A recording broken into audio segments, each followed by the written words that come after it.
기도하옵나이다. 아멘.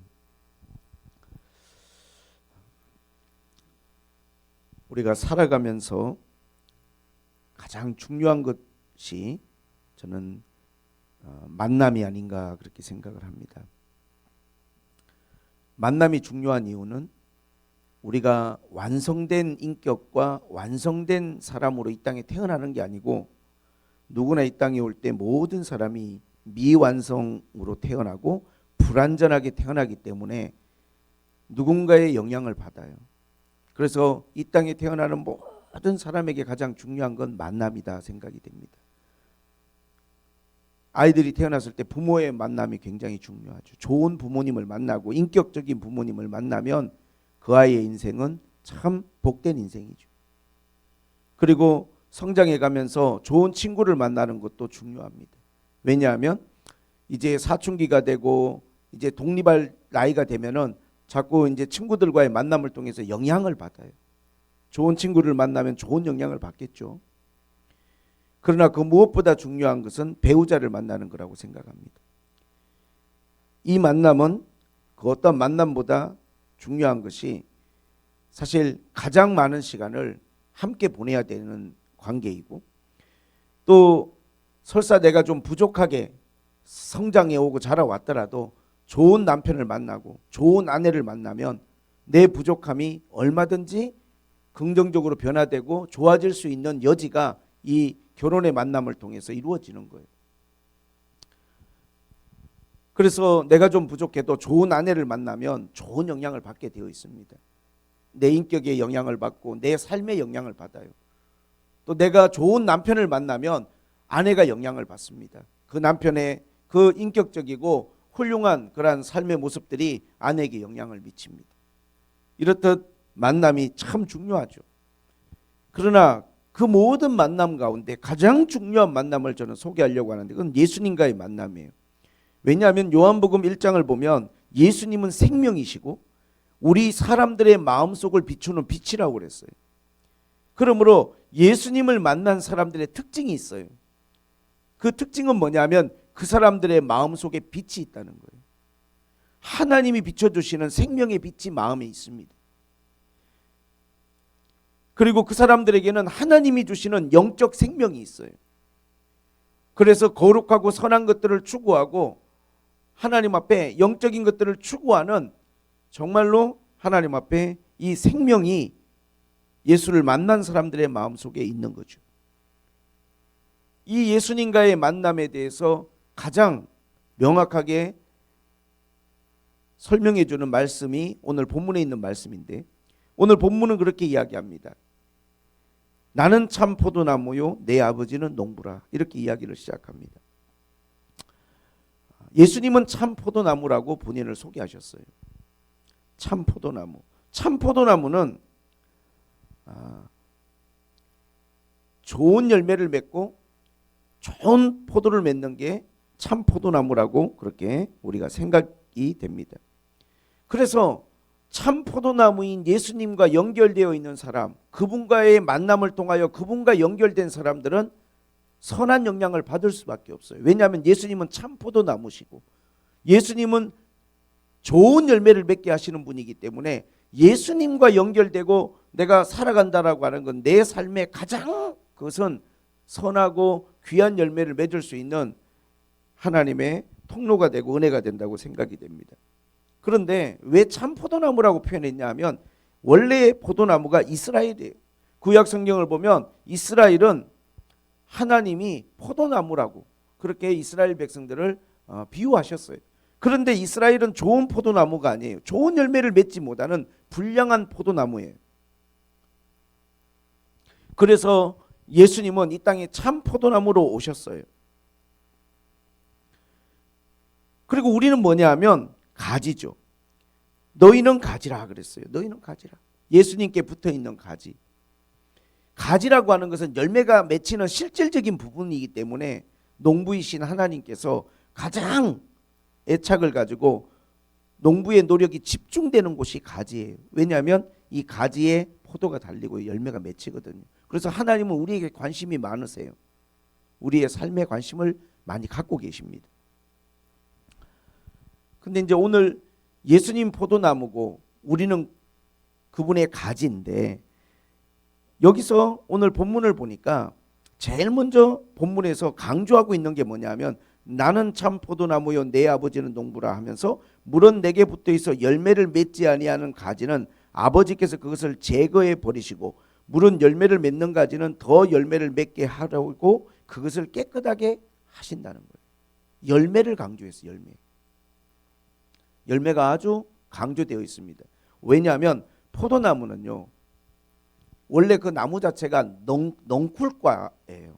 그래서 나무가 제목으로 쓸 수 있는 나무가 아니에요. 그걸 뭐 목재로 쓸 수 있는 게 아니에요. 포도나무는 전혀 목재로서의 가치가 없습니다. 그리고 땔감으로서의 가치도 없어요. 뭐 화력을 가지고 아니면 이것을 뭐 쪼개가지고 쓸 수 있는 땔감도 아니에요. 거름도 될 수 없대요. 오직 포도나무의 존재 이유는 열매예요. 포도 달리잖아요. 포도 풍성한 알알이 그 탐스러운 포도, 이 열매가 포도나무의 이게 목적이고 정체성이에요. 그래서 오늘 본문에도 예수님께서는 열매에다가 초점을 맞추고 이야기를 하시는 거예요. 많은 성경학자들은 이 열매에 대해서 두 가지로 해석을 합니다. 첫째는 내적인 열매가 있다는 거예요. 내적인 열매는 뭐냐면, 우리가 예수님과 연결되고 붙어 있으면 열매를 맺게 되는데, 내적인 열매를 맺는 것은 우리 내면의 인격의 변화가 일어난다는 거예요. 인격의 변화. 우리의 인격이 변화되고 성숙해지는데, 그 모델이 뭐냐면 포도나무이신, 참 포도나무이신 예수님을 닮아가는 거예요. 예수님을 닮아가는 거. 우리의 인격이. 내가 원래 그런 사람이 아닌데, 내가 그렇게 하나님 앞에서 대단한 사람이 아닌데 예수를 믿고 나니까 내 마음이 변해가는 거예요. 갈라디아서 5장 22절 23절에는 성령의 9가지 열매로 그것을 표현했어요. 성령의 9가지 열매. 그 열매들이 우리에게 내면에 눈에 보이지 않지만 내 마음속에 생겨나는 거죠. 사랑, 희락, 화평, 오래 참음, 자비, 양성, 충성, 온유와 절제. 이러한 내 내면의 인격의 변화와 성품의 변화들이 내 안에서 열매로 이렇게 맺혀져 가는 거예요. 예수님 때문에. 계속해서 그분의 말씀을 듣고 계속해서 그분의 생명과 그분의 빛이 내 안으로 흘러 들어오니까 내 내면이 변화돼요. 새로워져요. 그래서 말씀이 중요한 거예요. 하나님의 말씀을 읽고 하나님의 말씀을 듣고 우리는 떡으로만 사는 게 아니라 생명의 떡이신 그분의 말씀에 귀를 기울이고, 그 말씀은 내 마음에 들어와서 나를 변화시켜요. 부족한 내 인격을, 미숙한 나의 모습들을 하나님께서 나를 변화시키는데, 성장하게 하시는데 그리스도의 형상으로 우리를 변화시켜 주시는 거죠. 신앙생활을 아무리 오래 해도 10년을 했든 20년을 했든 중요한 게 아니에요. 그 사람이 직분을 맡고 예배를 인도하고 다른 사람을 가르치고 심지어 성직자가 되었다 할지라도, 목사가 되었다 할지라도 인격의 변화가 없다, 그 사람의 성품의 변화가 없다고 하는 것은, 이것은 뭔가 그 사람이 그리스도의 생명을 공급받지 못하고 있는 것이고, 이것은 심각한 신앙생활에 문제가 있는 거예요. 문제가 잘못된 거예요. 이거는. 어떤 사람이라도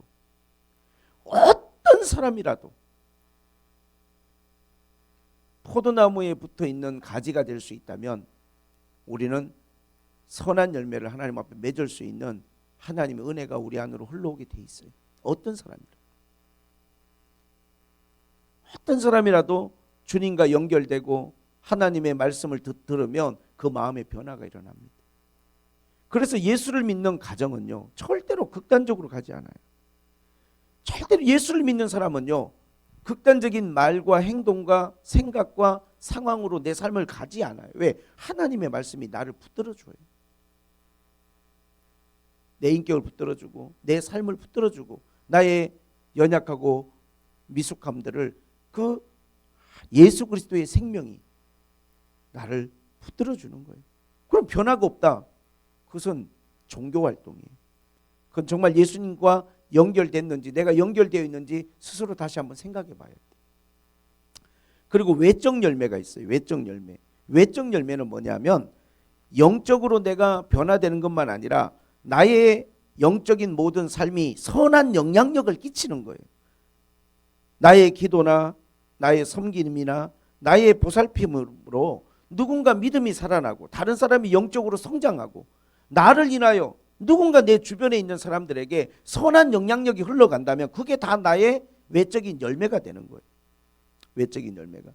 우리가 예수님의 이름으로 행하는 모든 일들, 우리가 선교를 한다든지 또 교회 봉사를 한다든지 여러분이 정성껏 헌금을 하고 또 주일학교, 교회학교 아이들을 돌보고 예배를 인도하고 이 모든 내 신앙 활동을 통해서 누군가에게 선한 영향력을 미치고 누군가 나를 보면서 믿음이 자라고 누군가 나를 통하여 나의 그 섬김을 통하여 보살핌을 통하여 성장이 있다라고 하면 그게 다 외적인 열매가 되는 거예요. 하나님 그걸 기뻐하시겠죠.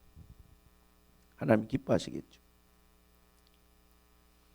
한 영혼을 우리가 구원하는 것, 그것은 너무나 하나님 앞에 선한 열매겠죠.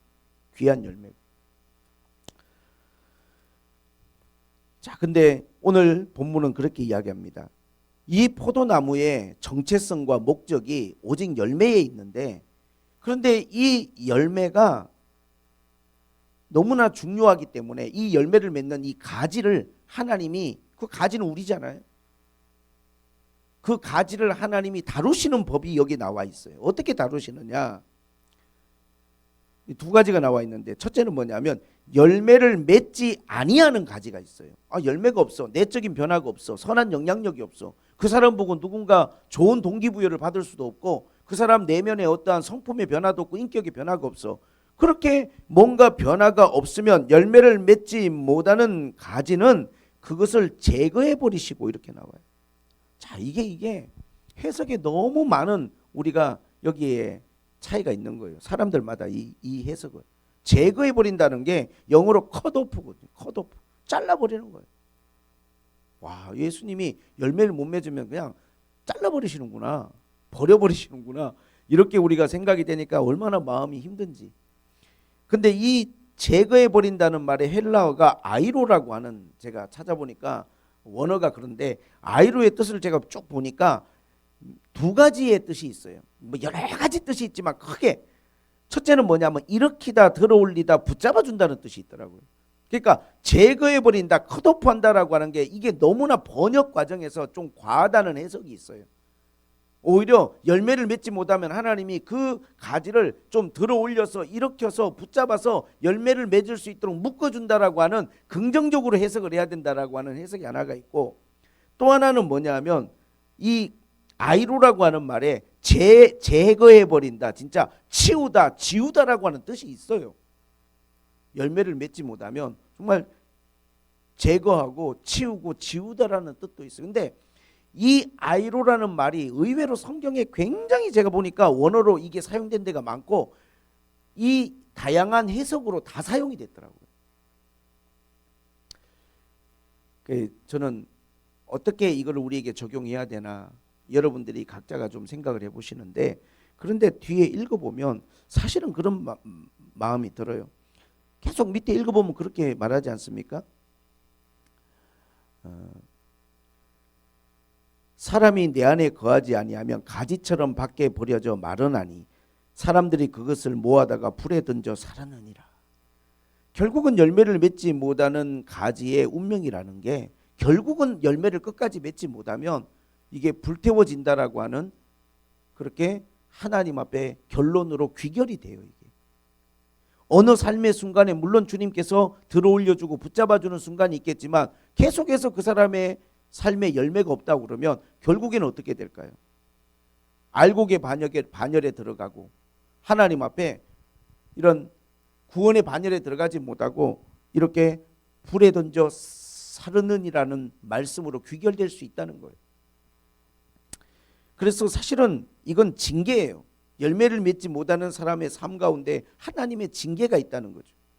그런데 이 징계의 수위가 굉장히 여러분 고통이에요. 하나님께 징계를 받는다는 게 여러분 가볍지 않습니다. 저도 아이들을 키우고 양육할 때 눈에 띌 때마다 징계하지 않아요.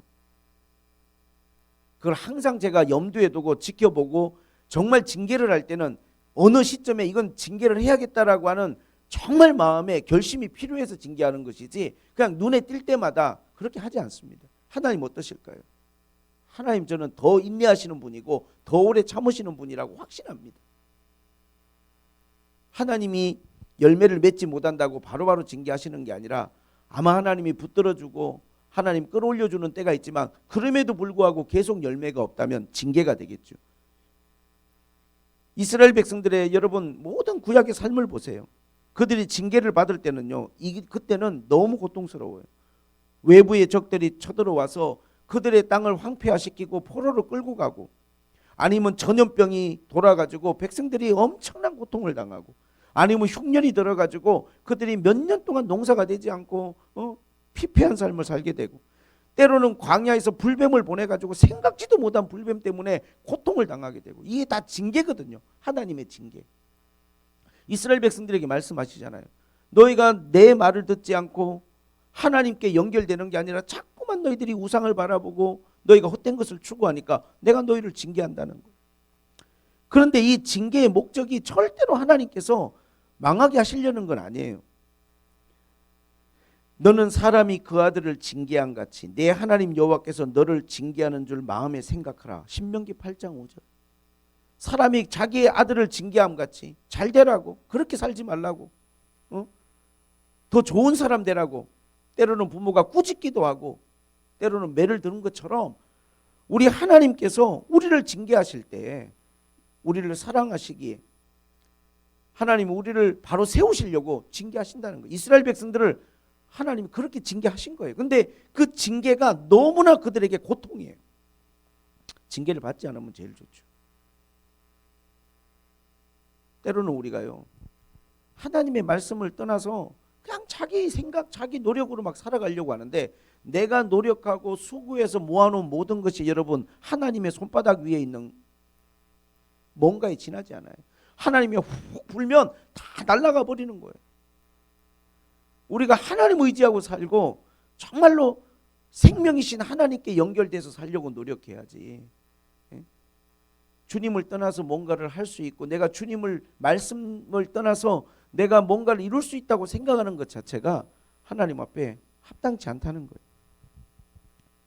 그러면 열매를 맺는 가지는 어떻게 하느냐? 2절에 보니까 자, 열매를 맺지 않는 가지는 그것을 제거해 버리고 물은 열매를 맺는 가지는 더 열매를 맺게 하려 하여 그것을 깨끗하게 하시느니라. 아, 열매를 맺고 있어? 그러면 더 많이 맺어야지. 아, 너는 열매를 맺고 있네. 그럼 더 많은 열매를 맺게 하기 위해서 내가 너를 깨끗게 한다는 거예요. 여기서 깨끗게 한다는 건 거룩하게 한다는 뜻이고 또 우리가 포도나무를 놓고 우리가 생각할 때는 가지치기라고 우리가 생각할 수 있습니다. 여러분, 가지치기가 뭡니까? 열매가 맺히는데 그 주변을 싹 다 잘라버리는 거예요. 장가지들을. 왜? 이게 넝쿨과 식물이기 때문에 한없이 막 뻗어나가요. 근데 그거 다 놔두잖아요. 그러면 제대로 된 실한 포도가 달릴 수가 없어요. 이 가지에 포도 열매가 달리면요. 열매가 달렸네. 어떻게 해야 될까요? 그 가지 주변에 있는 장가지들은 쳐줘야 영양이 한 곳으로 다 집중돼 갖고 아주 좋은 포도가 달리는 거예요. 그래서 포도 농사의 핵심은 가지치기예요. 열매가 없고 전혀 열매가 안 달리는 가지는 잘라버리지만요. 열매가 달리는 가지는 그거를 더 많은 열매를 맺게 하려고요. 그걸 깨끗하게 한다는 것은 주변 정리를 싹 해주는 거예요. 자, 우리 믿음의 삶에 적용할 게 너무나 많습니다. 우리가 믿음의 삶을 살 때 정말 중요한 게 하나 있어요. 그것은 뭐냐면 삶의 우선순위를 좀 정하고 주변 정리를 좀 해야 돼요. 믿는 사람들이 이렇게 살아가는 삶을 보면 너무 삶의 주변 정리가 안 돼 있는 경우가 많아요. 집중이 안 돼요. 때로는 우리가 하나님께 좀 집중하고 기도와 말씀에 집중하는 삶이 우리에게 필요한데 너무나 우리의 삶에 주변이 정리가 안 되고 너무나 신경 쓸 게 많아요. 히브리서 12장 1절은 그렇게 말합니다. 우리는 믿음의 경주를 하는 사람으로서 모든 무거운 것과 얽매이기 쉬운 죄를 벗어버리라는 거예요. 이거 다 짊어지고 우리가 이 경주를 계속한다? 지치고 피곤하고 도저히 끝까지 갈 수가 없어요. 모든 무거운 것은 무엇입니까? 모든 무거운 것은 그것을 딱하니 죄라고 말하기는 뭐하지만 좀 삶에 가지치기가 너무 안 돼. 하나도 놓는 게 없고 다 붙들고 있어 내가. 포기하는 것도 없고 하고 싶은 것도 너무 많고 그걸 다 하려고 하다 보니까 제대로 된 신앙생활조차도 집중을 못하고 가장 중요한 데 내가 더 의미와 노력을 거기 최선을 다하지 못하는 거예요. 때때로 우리는 가지치기가 반드시 필요해요. 왜? 좋은 열매를 맺으려니까. 그 사람은 이미 열매를 맺고 있는 사람이에요. 그 사람은 선한 영향력이 있어요. 내면의 변화가 있어요. 분명히 좋은 분이에요. 하나님도 그 사람의 삶 가운데 열매가 있는 걸 아셔요. 그런데 열매가 있을 때 어떻게 하신다고요? 더 열매를 맺게 하시려고 깨끗하게 하신다는 거예요. 너는 선한 사람이구나. 너는 열매를 맺는 사람이구나. 그러면 너는 그냥 그대로 있으라가 아니라 넌 더 많은 열매를 맺어야 되니까 좀 가지치기를 하겠다는 거예요. 깨끗하게 하겠다는 거예요. 네 주변에 어수선하고 지저분한 것들을 하나님이 좀 제거하시겠다는 거예요. 근데 우린 그거를요 너무 힘들어해요. 때로는 그것을 우리는 받아들이기가 어려워요. 열매를 맺지 못하는 가지가 징계를 받는 건 죄 때문에 죄와 관계된 거고요. 열매를 맺는 가지가 깨끗해지기 위해서 가지치기를 하는 것은 자아와 연관된 경우가 많아요. 포도나무가 자랄수록 더 좋은 열매를 맺을수록 더 강도 높은 가지치기가 필요하다고 합니다. 우리의 삶에 좀 불필요한 활동들이 너무 많아요. 포기하지 못하는 것들이 많죠. 우리가 지나치게 우리가 하나님이 아닌 어떤 대상을 지나치게 사랑하게 되면 많은 경우는 그게 이제 집착으로 귀결되는 경우가 많아요. 물론 본인은 집착이라고 생각을 절대 안 하죠. 인정 안 합니다. 거기에 집착을 하면서도 난 거기에 집착하지 않아. 그렇게 본인은 말하는데 대부분 우리가 사실은 포기하지 못하는 것들 중에는 거기에 집착하는 게 많아요. 성경에 제가 인물을 이렇게 오늘 말씀을 이렇게 준비하면서 생각해 보니까 집착에 정말 대단한 집착의 사람이 있더라고요. 그게 누구냐면 야곱이에요. 야곱은 일생을 집착만 하면서 살았어요. 본인은 그걸 사랑이라고 해석했을 수도 있어요. 처음에 야곱이 집착했던 것은 장자의 명분이었어요. 얼마나 장자의 명분에 집착을 했으면 팥죽 한 그릇으로 형을 꼬셔갖고 말이라도 그렇게 나를 형이라고 불러라. 나중에 결국은 아버지의 축복을 받을 때 그냥 막 형 다 이게 막 음성 변조까지 하고 옷까지 형 옷 입고 눈 어두운 아버지를 속여가지고 장자권을 받았잖아요. 그 집착을 하는 거죠. 근데 그렇게 해서 받은 거가 그의 삶에 얼마나 가족과 떨어져서 고생하고 살아가는 또 그 이유가 됩니까? 자, 그 다음에는 외삼촌 집에 가갖고 또 아름다운 여인에게 너무 집착해요. 라헬을 목표로 7년을 일을 했어요. 근데 이 집착이 강한 사람들의 특징이 그게 본인 생각대로 잘 안 돼요. 딱 눈을 떴는데 라헬은 없고 레아가 있는 거예요. 와, 하늘이 무너지는 것 같아. 7년을 일을 했는데 돈도 안 받고.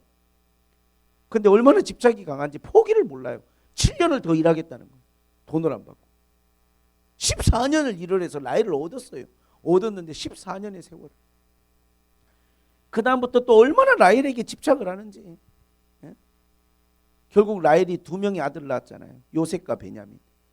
그 집착이 이제 그 아들에게 또 가는 거예요. 요셉을 너무너무 사랑해. 본인은 사랑인데 나머지 형제들이 전부 다 아버지는 저기에 집착하고 있다고 이렇게 생각하는 거예요. 요셉만 그냥 예쁜 그냥 채색 옷을 입히고 얼마나 나머지 형제들이 꼴보기가 싫었으면 그 동생을 죽이자고 의논했겠어요. 왜? 아버지의 집착이에요. 아버지의 집착. 그냥 좀 이렇게 그런 마음을 안 갖고 살면 좋은데 본인은 이 요셉의 엄마 라헬을 너무 사랑했고 레아도 있잖아요. 레아도 자기 아내잖아요. 아들들도 낳아줬잖아요. 좀 사랑을 좀 이렇게 두루두루 하면 좋은데 라헬에게 집착했던 야곱이 이제는 요셉에게 집착하는데 요셉을 그냥 애지중지하는 거예요. 그러니까 결국은 요셉이 형들의 미움을 받아서 애굽으로 팔려갔잖아요. 아버지는 요셉이 죽은 줄 알았어요. 자, 여러분 놀라운 건 뭐냐면 그 다음에 집착할 대상이 이제 누구냐? 베냐민이야. 얼마나 베냐민에게, 왜? 라헬의 둘째 아들이거든. 2번째 아들 베냐민. 형이 이제 사라지고 나니까 이 베냐민에게, 그래서 흉년이 들어가지고 곡식을 구해야 되는데 야 너희들 애굽에 가서 곡식 좀 구해와. 근데 누구는 안 된다? 베냐민은 절대로 보낼 수 없어. 너희들끼리 갔다 와. 그래서 형제들이 전부 다 애굽에 가가지고 요셉인 줄도 모르고 그 앞에서 엎드려가지고 곡식을 구하는데 요셉이 딱 보니까 다 형들이고 누가 없냐 하면 내 동생 베냐민이 없는 거야. 모른 척하고 너희 집에 형제가 또 있지 않냐? 하나 있는데 아버지하고 그 동생을 데리고 와야만 곡식을 줄 것이다. 아버지한테 형들이 가서 말했어요. 아버지, 베냐민을 데리고 와야 곡식을 준다고 합니다. 아버지가 절대로 안 된다. 내 눈에 흙이 들어가기 전에 이 아들은 못 보낸다. 안 된다. 아버지 안 가면 큰일 납니다. 얘가 가야만 모든 게 해결됩니다. 설득하고 어쩔 수 없이 포기한 거야. 어쩔 수 없이. 나는 막 이 베냐민은 절대로 얘는 내가 놓고 싶지 않은데 어쩔 수 없이 포기를 했는데 포기를 하는 순간 그의 인생이 어떻게 보면 저는 처음 포기했다고 생각돼요. 한 번도 포기한 적이 없어. 장자권이든 아내든 자식이든 뭐든 다 내가 그냥 집착을 가지고 살아왔던 야곱이 처음으로 베냐민을 포기했는데 그 포기의 결과가 뭐냐? 죽은 줄 알았던 요셉을 만나고 자기 가족들 75명의 가족들이 배불리 먹고 살아갈 수 있는 땅을 분양받고 모든 게 해결되는 게 나는 얘 보내면 끝나는 줄라고 생각하고 얘를 내 품에 두는 것이 얘가 내 옆에 있는 게 제일 안전하고 얘가 내 옆에 있어야 제일 행복하다고 생각했는데 그건 당신의 생각이에요. 요셉의 생각. 그 베냐민을 눈물 흘리며 떠나보냈는데 그 떠나보내고 내려놓는 것이 그의 삶에 참으로 하나님이 주시는 축복의 기회가 되고 통로가 됐어요. 만약에 끝까지 야곱이 나는 베냐민 못 보낸다 그랬으면요 성경의 창세기는 다르게 써졌을 거예요. 그러나 어쩔 수 없이 내려놓고 포기했더니 그걸 통해서 하나님의 놀라운 역사가 일어나는 거죠. 여러분 어떻게 생각하십니까? 우리는 살아가면서 좀 내 삶에서 내가 포기하지 못하는 것들이 너무 많아요. 본인은 그것에 대한 애정을 가지고 그게 베냐민을 위한 거야. 마치 이게 누구를 위한 거라고 이야기하지만 사실 솔직히 말하면 야곱은요 자기를 위해서 붙들고 있는 거예요. 자기의 기쁨과 행복을 위해서 붙들고 있는 거예요. 그게 자주. 그래서 사실 열매를 맺지 못하는 가지는 하나님이 징계를 하시지만 열매를 맺는 가지는 이미 그 사람의 인격에 변화가 있고 선한 영향력이 있다 할지라도 하나님이 더 많은 걸 맺게 하시려고 가지치기를 막 하신다니까요. 근데 이 가지치기가 너무 우리에게 아파. 그게 너무 우리에게 힘들어. 그러나 그것을 통해서 얻게 되는 열매, 내 삶에 포기하고 좀 내가 하나님 앞에서 내려놓는 것들을 통해서 얻게 되는 열매는 너무 여러분 귀하고 값지고 아름다운 거예요. 하나님께 많이 맡겨야 됩니다. 오늘 예배를 인도하시면서 가족들이 시간을 만들어서 성경을 같이 읽고 말씀 통독을 시작하고 하니까 너무 좋은 것 같다. 그 좋은 게 뭔지 아세요? 하나님의 생명이 하나님의 빛이 그 가정 안에 마음 안에 밀려 들어오는 거예요. 그걸 위해서 내가 어쩌면 TV를 좀 줄여야 될 수도 있고 그걸 위해서 어쩌면 내가 좋아하는 것들을 좀 포기해야 될 것들이 있을 수 있지만 가족들이 함께 하나님을 그렇게 예배하고 하나님을 섬기면서 나아갈 때 내가 어떤 것들은 포기해야 되지만 그러나 더 많은 열매를 맺게 될 수 있는 하나님 앞에 그게 시작이 되고 또 출발이 될 줄로 저는 그렇게 믿습니다. 할렐루야. 그리고 오늘 여기 말씀에 그리고 나서 주님이 이제 너희는 이제 내가 일러준 말로 이미 깨끗하여졌어요. 가지치기도 많이 했어. 자, 그 다음에 하시는 말씀은 뭐냐면 내 안에 거하라는 거예요.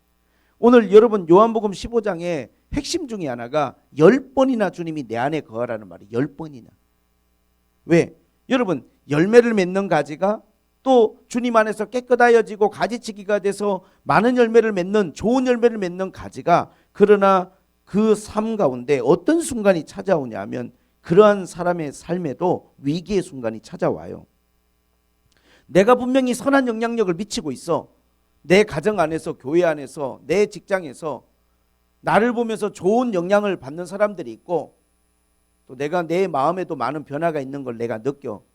전에는 참 내가 너무나 참지 못하고 절제하지 못하는 사람이었는데 내가 이제는 많은 것들을 절제할 수도 있고 내 마음에 따뜻한 마음들도 많이 생기고 좀 하나님 앞에 감사한 마음도 많이 생겼어. 근데 문제는 뭐냐 하면요, 우리가 이렇게 살아가는 삶 가운데 항상 우리가 어떠한 영적 매너리즘에 빠질 수 있는 게 우리예요. 탈진할 수 있어요. 계속 그렇게 섬기고 열매를 맺기 위해서 달려가다 보면 우리가 영적으로 탈진하고 영적 매너리즘에 빠지는데 그 순간 자꾸만 뭔지는 모르지만 감사의 분량이 줄어들고 내 삶의 만족감이 줄어드는 때가 와요.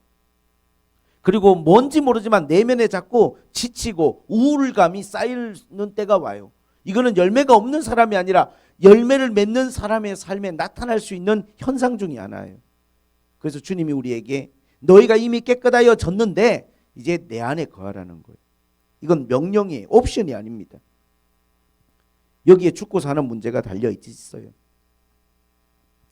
여러분, 왜 그러냐 하면 우리가 열매를 많이 맺고 우리가 하나님 앞에서 선한 영향력을 끼치고 살아도 영적으로 지칠 수 있고 지나친 책임감, 또 마음에 여러 가지 내가 감당해야 될 많은 일에 대한 걱정, 이런 것들이 우리에게 쌓이다 보면 우리가 항상 우리는 지치고 처음 사랑을 우리가 잃어버릴 수 있어요. 우리가 사람인지라. 만약에 내가 요즘에 하나님 앞에 거룩한 삶을 살고 내 마음에 많은 어떤 하나님 앞에 변화를 느끼고 또 다른 때보다 더 내가 이렇게 내 가정과 내 삶의 주변에서 선한 영향력을 미치면서 살아감에도 불구하고 뭔지 자꾸 내가 감사하는 마음이 조금씩 사라지고 처음 사랑이 조금씩 식어진다면 이 포도나무 비유는 바로 당신 그 분을 위한 메시지예요. 주님은 그분들에게 이렇게 명령을 하십니다. 나의 안에 거하라고 10번이나 말씀하셨어요. 필요할 때만 가끔 들리고 찾는 것이 아니고 항상 주님 안에 깊이 머물고 주님과 연결되어 있는 상태를 유지하려고 우리가 노력하는 게 무엇보다 중요합니다. 그래서 항상 예수님을 찾고 바라고 목말라 하는 우리의 그러한 마음의 자세가 필요해요. 초대교회도 위기가 찾아왔죠. 많은 부흥이 있었고 열매가 있었지만 원망과 불평이 나왔을 때 사도들은 말합니다. 기도와 말씀 전하는 것에 전무하리라. 다시 말하면 우리가 더 본질에 집중하고 더 예수님과 더 많은 시간을 갖는 것, 기도와 말씀에 더 우리가 시간을 갖는 것. 많은 열매가 맺어져도 우리는 언제든지 여러 가지 문제에 봉착할 수 있어요. 여러분이 살면서 뭔가 위기라고 느껴지는 뭔가 그러한 센스가 딱 작동을 하잖아요. 내가 요새 왜 이렇게 감사가 없어지지? 내가 왜 이렇게 요새 기쁨이 좀 사라지지? 그러면 내가 하나님과의 관계를 회복하고 예수님 안에 거하는 시간을 조금 더 늘려야겠구나. 그것이 여러분 올바른 여러분의 생각이에요. 그래서 여러분들의 마음속에 뭔가 약간의 영적 뭔가 이렇게 지진이 감지가 되고 뭔가 조금씩 내 안에서 식어져 가는 게 느껴질 때 열매는 여전하지만 그때 여러분들이 해야 될 일은 주님 안에 거하는 거예요. 주님과 더 깊은 교제를 가지려고 하고 전에보다 조금 더 주님 앞에 묵상의 시간을 늘리고 주님과 좀 이렇게 함께 주님과 거하는 시간들을 여러분들이 하나님 앞에서 우선시할 때 그러한 여러분들의 마음들이 완전히 회복됩니다. 왜? 주님은 생명이시거든요. 주님은 한없이 우리에게 주시는 생명의 빛이시거든요. 계속해서 우리가 지치지 않고 영적인 힘을 공급받고 에너지를 공급받을 수 있는 그 생명이 예수님으로부터 오는 거예요. 마귀는 끊임없이 우리를요 자꾸 주님 밖으로 끌어내려고. 너 지쳤지? 너 힘들지? 요새 감사가 사라졌지? 힐링해야 돼. 좋은 데 가야 돼. 좋은 거 먹어야 돼. 우리를 주님이 아닌 자꾸 외부로 우리를 끌고 가려고 해요. 그렇게 해서 여러분 해결이 되면 좋은데 그것이 내 삶에 지치고 여러 가지 영적으로 우리가 다운되어 있는 감사한 마음이 사라진 것들을 회복시키지를 못해요. 제가 극단적인 이야기를 하려고 하는 건 아니에요. 한쪽을 버리고 한쪽을 택하라는 게 아니라 그런 부분도 삶에서 일정 부분 필요해요. 정서적인 부분이. 저도 그렇게 살아갑니다. 예. 때로는 아내와 조용한 시간 갖고 좋은 찻집에서 차도 한잔하고 좋은 곳에 가서 풍경을 보면서, 그러나 그렇게 해서 내 마음의 영적인 어떠한 그러한 밀려오는 외로움이나 식어져가는 마음들이 회복되는 게 아니기 때문에 그러한 부분들을 우리가 하더라도 더 하나님 앞에 집중해야 될 게 뭐냐면 주님 안에 거하는 거. 조금 더 주님께 내가 하나님 앞에 집중하고 기도하고 말씀을 붙들고 영적으로 하나님 앞에 내가 나아갈 때 하나님이 주시는 엄청난 생명이 우리에게 느껴져요. 회복의 역사가 일어납니다.